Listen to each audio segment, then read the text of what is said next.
Over the last week, amidst an uproar over immigrant children being separated from their parents, politicians from across the country have gone to the border to see the situation for themselves. That includes Colorado Republican Congressman Mike Coffman, who just returned from the border and joins our studios. Thanks for joining us, Congressman. Thank you for having me.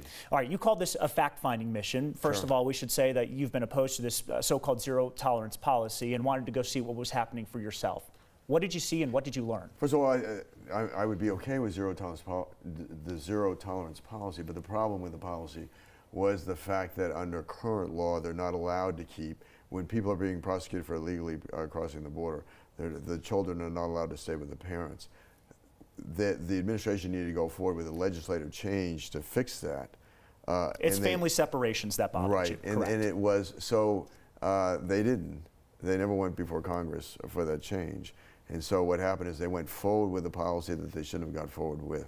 They could have been, they easily could have sought the authority to keep the families together, but chose not to. An executive order was signed this week, and we'll talk about that in a second. Let's talk about your visit, though. What did you learn? What did you hope to come away with, and what did you walk away with?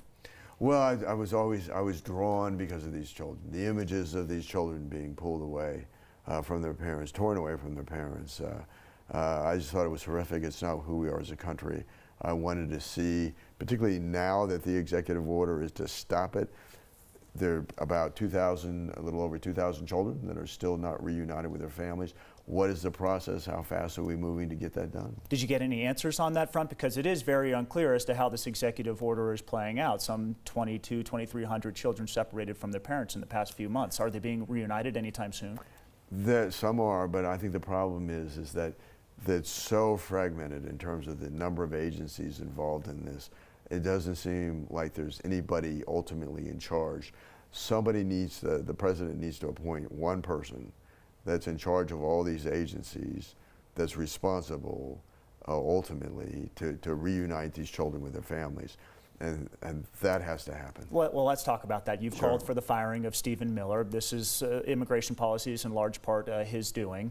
You want him gone. Do you want someone to come in for Stephen Miller and take over the whole operation? Is that what you're talking about? Well, no, I think to coordinate that on the ground in Texas and in our border states to get these children reunited with their families that have been torn away. But I think that there is another issue that it is a symptom of a broken immigration system. We have got to move forward on immigration reform. I hope that the president gets on board with that. It's not something that ought to wait till the next election, as he tweeted out last week. I would hope that he would have the same message that he would give, certainly that he gave House Republicans behind closed doors, that I was in a meeting when he talked about the importance of getting this done, and then 2 days later tweeted out that we shouldn't bother. Now those are two very inconsistent messages. I think we should bother. I think we have a crisis on our border. I think we got to resolve it. Well, he's also blamed Democrats for not getting an immigration bill through, but Republicans are in control of Congress. So where do Republicans stand right now on this immigration bill? We could see a vote on this. Let me tell you, I think both parties have their fingerprints on failure, and sometimes I think the loudest voices love the issue and don't want it resolved. And so I think it's just so important to get this done now. And so we are moving forward. I'm moving forward, certainly in terms of working on solutions, irrespective of what the president says. I think it's so important to get this done. Let's talk about this compromise bill that we could come to a vote on this week. What must be in that bill for you to vote for it? Well, I think certainly we've got to secure our borders. We $25 billion in border funding potential. But it's not just the wall. It's plus up of the Border Patrol, and it's a plus up of technology at the border, drones and sensors. I think we have to plug some of the loopholes in the law that are drawing a lot of these immigrants to the border. And I think we have to have, in my view, a path to citizenship for the young people who taken here illegally, who grew up here, went to school here, and oftentimes know of no other country. And so I think we have to make it easier for the right people that can help our economy grow, come to this country, and much tougher for people to come to this country illegally. Would you vote for a bill that provides protections for dreamers but does not provide them a pathway to citizenship? Well, that was the first one. I voted against that bill. Sure, but it could come up and it could be put into another bill.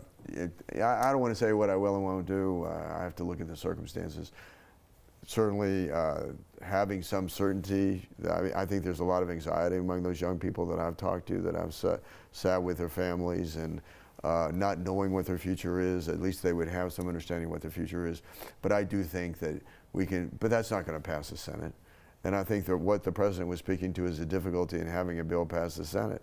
I don't give up on that, but I think the first thing to do is put pressure on the Senate by passing a bill in the House. I just want to be really clear. Sure. You do not think that a pathway to citizenship for Dreamers would pass the Senate? No, I think it's more likely to pass the Senate. It's more likely to pass the Senate. I think the status quo, which is the bill I voted against, which is merely an extension of DACA, would have no chance in the Senate. But you're not going to say whether or not you would support a bill that doesn't provide a pathway to citizenship. You're not ready to confirm that. Well, I didn't last week. I can't speak to the future. We'll see what happens this week Yeah. then. All right, let's quickly talk about the president's tweet today. This is my last kind of thought here, talking about deporting people who may have come to this country illegally without due process. Where does the White House stand on this issue? Because that seems to contradict what he has said previously. Do you know where the White House stands on Well, this policy? I just don't think, I mean, you know, certainly the judiciary would buy off on that. I mean, we're a nation of laws and due process. But he's the president. I mean, that's a big voice. Due process is a part of our judicial system. But we do need, I mean, the fact is we have terrible loopholes in the law. I mean, one, well, I saw the children there that were torn from their families. But the majority of children I saw when I went to the detention center were there on the basis of a 2008 law that was designed to stop the international sex trafficking of children. Strong bipartisan support, signed by George W. Bush. The problem with the law is it said that if you're from a contiguous country, i.e. Mexico and Canada, the Border Patrol can simply make a summary judgment and wave you on if you don't fit under the law.